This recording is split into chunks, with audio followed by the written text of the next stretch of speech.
The Death God's Daily Troubles by MagicalDucky. Chapter 26, Finals and Phantoms. Royal Academy, Room 207. Rangus's Point of View. A strange uneasiness filled my heart as I sat there waiting patiently for my turn to talk to Professor Kyle. Class ended a few minutes ago, and Halbert and Zane and Rena had already left the classroom earlier, while Headmistress Sylphie seemed to be nagging Professor Kyle about something. But after a few more moments, she left the room, and as Professor Kyle let out a tired sigh. Now's my chance. I immediately got up, and the moment I did, I heard someone else do the same. I turned to my side to see Sophie, and our eyes met for a moment as we both stood there in silence. So you need his help too, huh? Halbert and Zane are lucky. Halbert's master is still in the capital, so he can hone his swordsmanship with her, and the high priestess is, as always, at the church for Zane, if he wants to improve his magic skills. But my master isn't here currently. Captain Lars is still on duty at the northern edge of the Empire, so right now the best option I have is the only A-rank adventurer I know. Maybe I can't learn any spearmanship from him, but I can at least, I can learn more alchemy. I took a deep breath as I could sense a similar resolution burning in Sophie's eyes, and we nodded to each other before walking up together to Professor Kyle's desk, where he was slumped over with a blank, forlorn look on his face. Royal Academy, Room 207, Kyle's Point of View. I stared out the window at the clouds floating by as I said my final goodbyes and took my break. As I expected, Mari wants me to come along with her as her little assistant to set up everything for the tournament, but I guess if we're looking at the bright side, at least I don't have to write up an exam for the class too. Damn it. I just can't catch a break today, can I? First I had to deal with the idiots at the 7th Squad Knights Barracks, and now I come back to find out that I have to work overtime. I was about to resign myself to the inevitable when suddenly Sophie's voice brought me back to my senses. Professor Kyle? What? I scrambled around in a slight panic before sitting back up to see Sophie and Rangus standing in front of my table with serious faces. We have a request. Huh? A request? Please train us. We need to get stronger. Sophie's voice was tinged with a soft, almost begging tone, as she bowed deeply to me before Rangus did too. Please, we have no one else to turn to. Train. Thanks to Mari, I won't even have any time to relax, so where am I going to find time to train? Oh. A surge of hope flooded my heart as I stood up with an excited twinkle in my eye. Sure, no problem. Sorry, Mari, but it looks like 2 of my precious students need my help over the break. And what kind of professor would I be if I didn't do everything I could to help them over the entirety of break? So I guess you'll just have to finish all the preparations for the tournament by yourself. I laughed to myself triumphantly as Sophie and Rangus slowly stopped bowing with confused looks on their faces. What's wrong? Wait, that's it? You're just going to accept like that? There's no requirements, no test or anything like that? Why would we need a test? You're already my students, aren't you? So, as your professor, of course, I'm going to help you out. And, well, to be honest, this will help me avoid some extra work too, so it's not like I don't have any incentive at all. I let out a dry laugh and scratched the back of my head sheepishly before clearing my throat. Anyway, you said it yourself. Rangus, we only have 2 weeks, so let's get going. I grabbed my bag and pointed out the window towards the front gate as I made another announcement with a smile on my face. All right, your first task will be to get your weapons and rendezvous at the front gate of the academy within a half an hour. A while later, I was making my way over to meet up with Rangus and Sophie again after informing Mari about the unfortunate request from my students and the subsequent change of plans. The academy campus was still bustling with activity, even though classes ended almost half an hour ago, and dozens of students walked past me as I lightly jogged over to the front gate of the academy where Rangus and Sophie were already waiting for me. They stood on the side of the main path while clutching their weapons, and I waved to them before running over. "All right, are you two ready?" "Yes," replied Rangus. "What are we going to do, Professor Kyle?" asked Sophie. Well, before we start, I should probably get a general idea of how you two are right now, so let's head over to the training fields first. We can have a small spar there. Follow me." I turned around and started walking towards the training field with a smile as Rangus and Sophie followed behind me. We weaved our way through the crowds of students leaving campus to move to a training field. However, when we finally arrived at the entrance to the training fields, despair flooded my heart as I saw it again.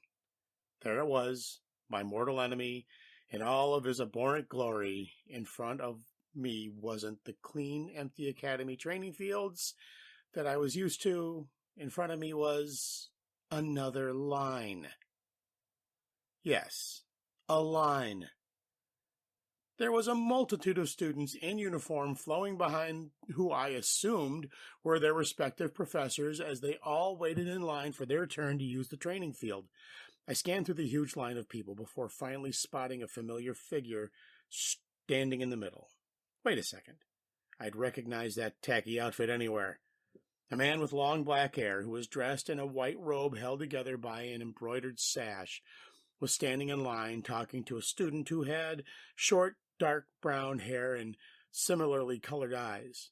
The student had a long sword sheathed at his waist and was nodding at the man with a stoic look on his face when I called over to the two in line. "Oi, Raven!" "Oi, Kai, you here too?" Raven waved at me nonchalantly as I ran over and grabbed him by the shoulder. "Raven, what's going on? Why is there such a huge line to use the training fields?" "What are you talking about? Obviously it's because the academy tournament is coming up." Raven stared at me with a puzzled look on his face as Rangus and Sophie finally caught up with me. "Everyone wants to use the training field right now, so I'm afraid you'll have to wait your turn, Kai. But if you get online now, you'll probably be able to use it before nighttime." Damn it. I should have known this would happen. There's no such thing as a tournament arc without everyone having their own training montage. Raven nodded to himself in confirmation as I muttered to myself when suddenly the brown-haired student Raven was talking to before interrupted his. "Professor Young, who is this?" "Oh, right, you haven't met him yet, Jin. This is my friend, Professor Kyle, from the alchemy department. Kai, this is my best student, Jin." "Pleased to meet you, Professor Kyle." "Ah, same here." Raven student Jin turned to me while still completely straight-faced and bowed slightly as we stood there awkwardly for a moment before I cleared my throat and turned back to Rangus and Sophie with a defeated sigh. Well, it looks like we can't use the training field. "Well, where do we go then?"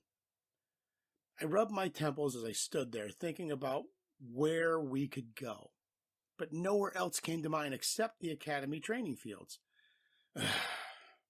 There's no way we can do any training like this. All right, maybe we can borrow a training field from the Adventurers Guild then. If I remember, they should be just outside the southern part of the city. Rangus and Sophie looked like they were startled a bit after I mentioned leaving the city, but after a moment they reconciled themselves and nodded to me with serious faces before Raven's voice suddenly rang out again from behind me. "Oh, looks like I was right. You came here to train your students, Kai, which means they're entering the academy tournament too, right?" "Yeah." "I see then." I stopped and turned around to see Raven with a smile on his face as he patted Jin's shoulder before extending his open hand out towards me. "Let's see whose students come out on top. It's a duel, Kai. And this time it'll be different. So don't get eliminated before our battle." "Oh, calm down, you duel-obsessed idiot. You're not even the one competing, it's your student." Raven clenched his hand into a fist before he turned to Jin with a passionate flame burning in his eye. "Jin, we have no time to waste." "Yes, Professor Young, I won't let you down." Jin nodded at Raven intently before Raven called out to me again. "We'll see you at the finals, Kai." Okay. Well, see you then, I guess. A quick glance around let me see that a few people were beginning to stare at us after Raven made such a scene, so I quickly waved goodbye to him before leading Sophie and Rengus back towards the front gate of the academy. Southern outskirts of Solaria. Adventurers Guild Training Field number 3. Rengus's point of view. A gentle breeze rustled the grass around us as Sophie and I followed behind Professor Kyle. About 2 hours had passed since we left the academy to go to the Adventurers Guild, and we were just now arriving at the entrance to one of the training fields that Professor Kyle managed to rent for today from the guild. A locked gate attached to the large fence that surrounded the entire area was the entrance to the field, and I could spot a few training dummies in the distance, set up near the center, along with some trees dotted the landscape here and there. We're here. Professor Kyle walked up to the gate and pulled out a key the receptionist gave at the guild, unlocking it and kicking the gate open. We all entered the training field and closed the gate behind us before we walked around 2/3 of the way to the center of the field. This spot seems good enough, so looks like we can finally have our spar. Are you prepared? Yeah. Sophie's determined look rang out as I picked up my spear and got into a stance before answering too. Yes. Okay, then you two can say when we start. I'll go easy on you, but you two should treat this like it's an actual fight. Don't hold back.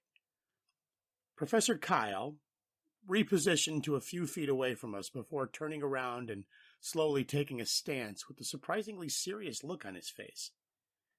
His left hand was open with his fingers held loosely together and extended towards us, while his right hand was held at the side of his waist in a fist. Sophie pulled out her gun and held it steady at Professor Kyle's direction, whereas I lowered my spear a bit so that it was pointing forward. I looked over my shoulder at Sophie when we nodded to each other before I yelled to announce the start of the fight. Go! I began my chant to activate my body-strengthening magic right after starting the battle. However, as soon as I said a single word, Professor Kyle dashed forward. Silent Storm! I couldn't even get past the second word in my chant before it was cut off by a sharp spin kick that I barely managed to bring my spear up in time to block the kick at my chest as I was blown a few feet backwards while Professor Kyle spun to face Sophie, who was caught off guard by the immediate assault. She aimed the gun at him in panic, but before she could pull the trigger, his left arm shot out and grabbed her wrist. He pulled her inward while breaking her balance by kicking low at her leg before he almost instantaneously disarmed her as she fell over. A moment later, Sophie was lying on the ground with the tip of her gun pointed straight at her head. It was over in the matter of seconds. All right. I think I have a general idea of what level you two are at right now. Are you okay, Sophie? Yeah. Professor Kyle lowered the gun and extended his other hand towards the shaken Sophie to help her up as I ran back over. Wait, you attacked before I even activated my body-strengthening magic? A faintly indignant tone in my voice alluded to my frustration, but Professor Kyle just turned to me with a slight frown on his face as he patted the dirt off Sophie before handing her gun back to her. Well, of course. What kind of idiot would wait for you to finish casting your body-strengthening magic before attacking, even if I let you start the battle? So, if you're not going to activate it beforehand, then as your opponent, naturally I would take any advantage I could get, especially in a case like this where I'm unarmed against two people, one of which has a ranged weapon. I tried to make my excuse, but nothing came out of my mouth as Professor Kyle spoke again. I told you to take it seriously, didn't I? You're lucky this wasn't a real fight and I wasn't a real enemy. Otherwise, you two would both be dead. It was those last few words that shut me down. Professor Kyle was right. I stood there in silence for a moment as the scene from my memory played out in my head again. Halbert and Zane were on the other side of the forest clearing, held down by spectral hands from some strange spell. Rena was reaching outward with her desperate look in her eyes, and Sophie sat there in absolute terror right before the undead knight's sword was about to reach her. I was knocked out of my way that time too, wasn't I? I ran as fast as I could to try and save her, but it wasn't fast enough. I fought as hard as I could to try and beat the undead knight, but I wasn't strong enough. I lowered my head to stare at my hands before I whispered to myself in frustration, "Damn it! I couldn't do anything.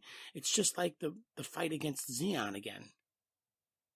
I grit my teeth, and my grip on my spear tightened as my surroundings began to slowly meld together into a vague mass of colors and noise before suddenly the sound of a soft light brought me back to my senses. I raised my head again to see the Professor Kai had abruptly stopped in his tracks. He tilted his head back a bit to look up at the clouds as we all stood there in silence before Sophie tried to ask him what was wrong. Professor Kyle, what's wrong?" "Hey, just let me ask you two something." His voice had a sort of somber nostalgia to it as he continued to stare into the sky with his back turned to me and Sophie. "Why do you want me to train you?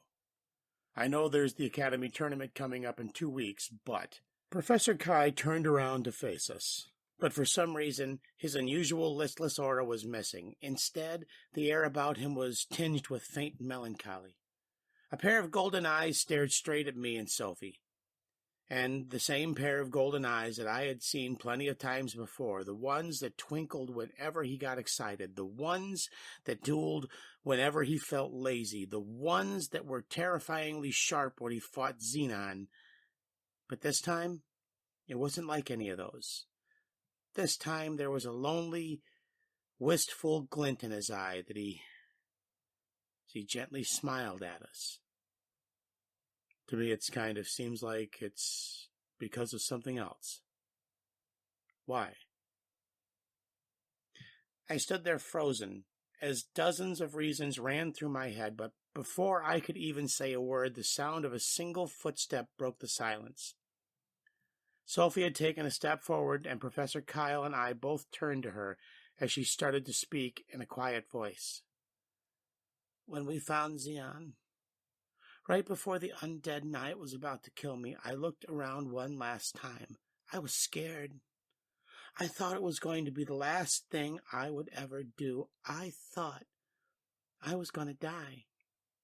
My leg was injured, and it hurt a lot, but everyone else had injuries too, even though they were hurting too, even though I'm sure they were all afraid to. Despite all that, they all tried desperately to save me. I saw them, every single one of them. You too, Professor Kyle." Sophie tightened her grip on her gun before she raised her head to stare back at Professor Kyle.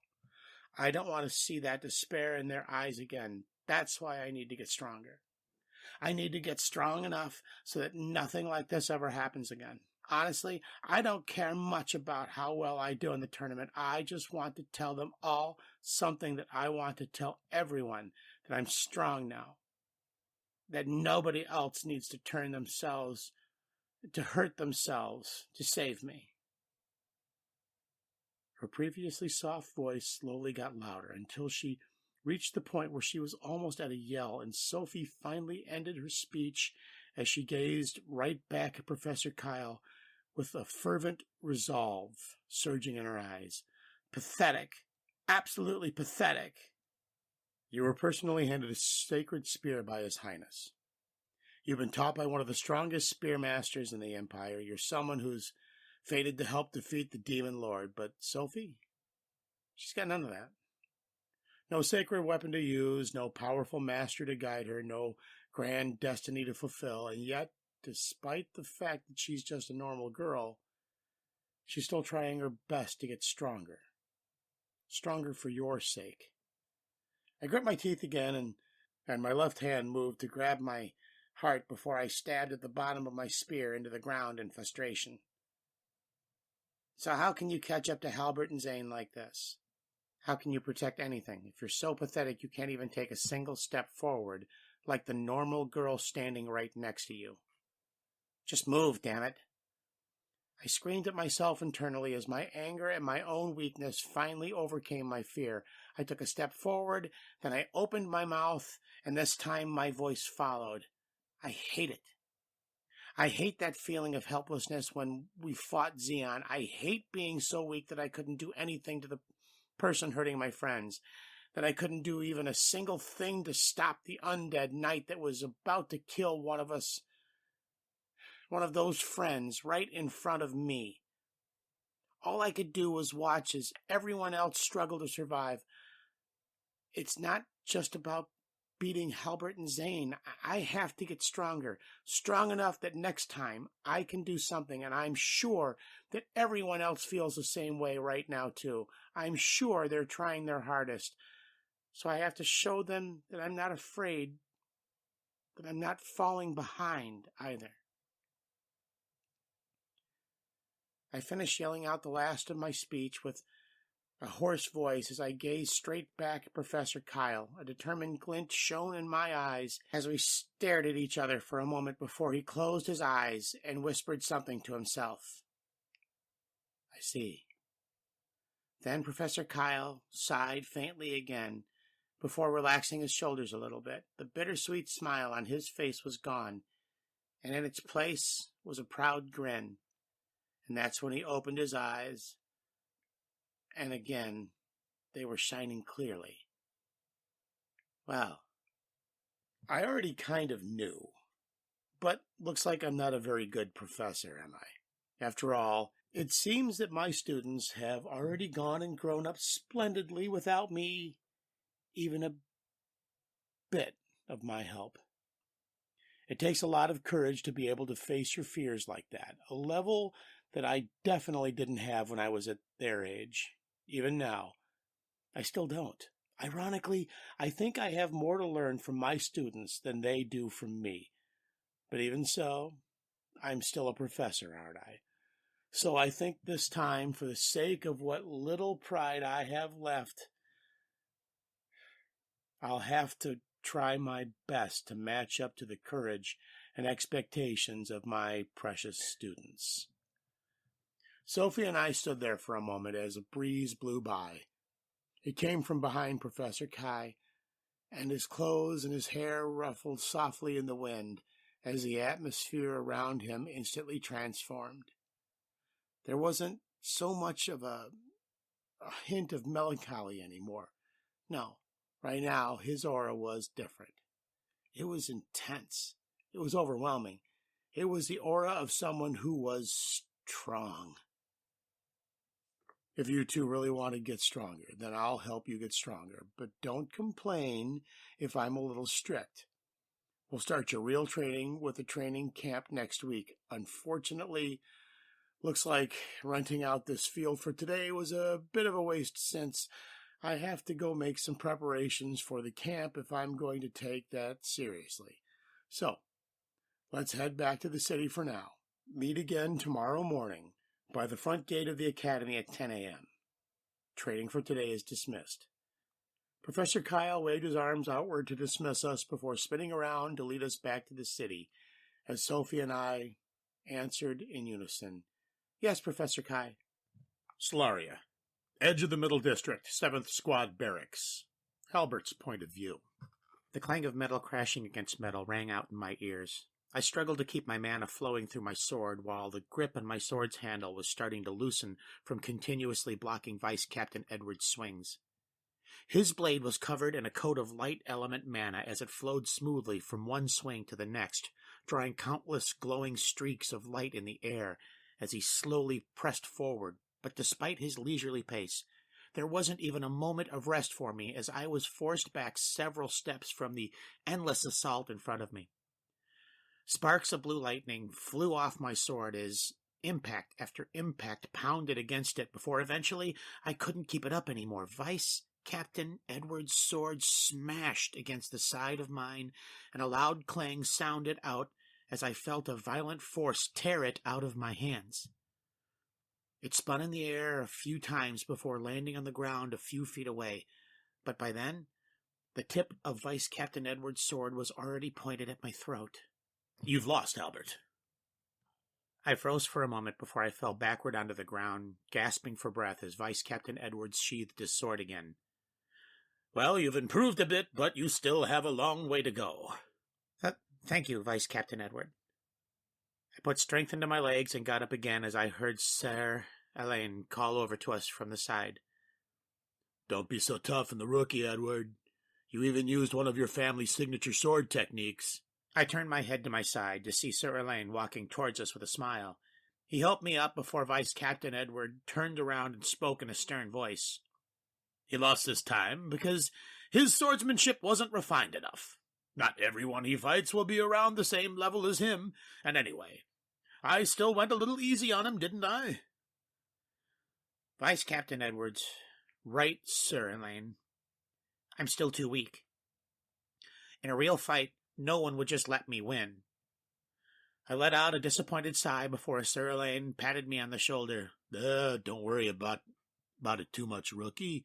You're already pretty strong. Edward's just mad that he lost earlier, and now he's taking it out on you.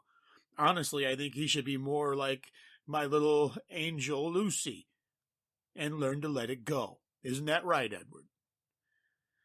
Sir Elaine poked Vice Captain Edward in the arm painfully before Vice Captain Edward immediately yelled at him in an angry, flustered face. I'm not mad. Really? It kind of seems like you are to me. Huh?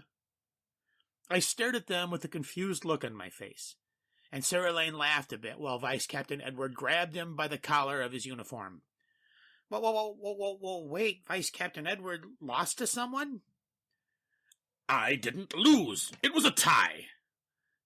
Did another knight captain come by and visit or something? Oh, right. You weren't here, rookie. Captain Arya's friend came over earlier to drop off something for her. But Edward thought he was an intruder and attacked him on sight even though he was unarmed. Unarmed? How'd they break through that barrage of swings? Even with my sword, I could barely handle it, and he was going easy on me. I knew Captain Arya was insanely strong, but I didn't think anyone around here would be so strong as to...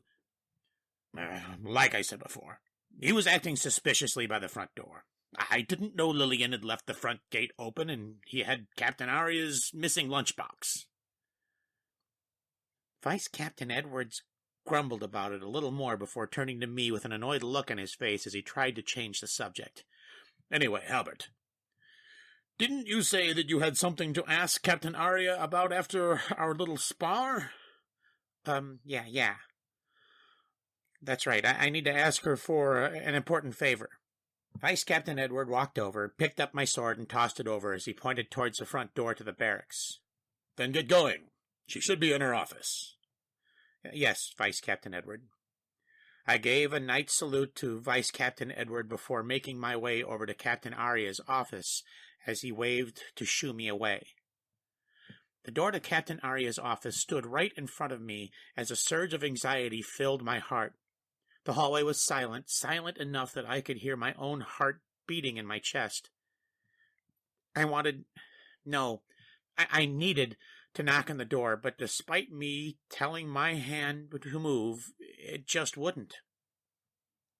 All I could manage to do was stand there frozen. It was like I was being held down by Xeon's spell again. A deep breath entered my lungs as I stood there with a distressed look on my face before I closed my eyes for a moment. In my mind, the shadowy, phantasmal figure of a man dressed in a black hooded cloak emerged, and in his hand was a staff with a black crystal embedded at the tip.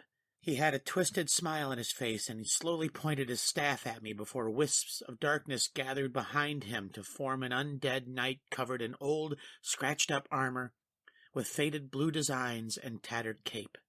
The shadowy figure and I stared at each other for a moment.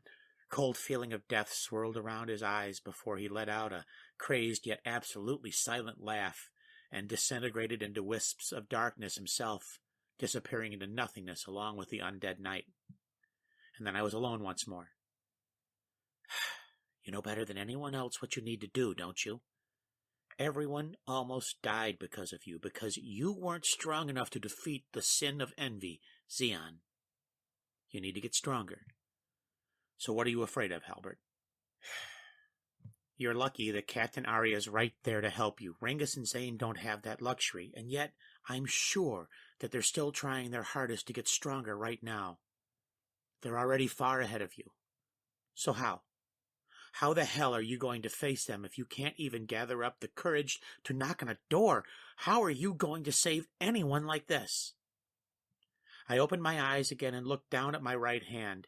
It was trembling from my anger and my own weakness as I screamed at myself internally one last time. What kind of a hero can't even protect the people around him? My hand slowly tightened into a fist before the trembling stopped, and finally I moved. I raised my hand and knocked on the door as the burning resolve lit up in my eyes. 2 weeks. You only have 2 weeks this time. You're the one that has to catch up. This chapter is followed by a note from MagicalDucky. Hey everyone. Looks like finishing my finals really fired up my brain because thanks to my writer's block, it took over a week to write this chapter. Kind of knew this chapter would be pretty cliche because it's the I want to become stronger chapter, but no matter how many times I rewrote it, I just couldn't get it not to sound insanely cheesy, so in the end, I just gave up and decided to let it to be cheesy. But if I was going to be cheesy, it might as well be as cheesy as possible, right? So despite how loaded with cliches this chapter is, I hope you all enjoyed it. Anyway, other than that, another thing I want to talk about is we recently passed 200 followers, which is incredible, at least to me. And as much as I would like to sit here and talk for another few dozen sentences about how amazing that is, I kind of want to keep these author notes relatively short. So just know that everything I said when I thank you for 100 followers applies here times 2. And once again, I cannot thank you all enough for reading. The Death God's Daily Troubles can be followed on Royal Road. If you want to check in there and become another follower, I'm pretty sure Ducky will appreciate it. This has been Scott M.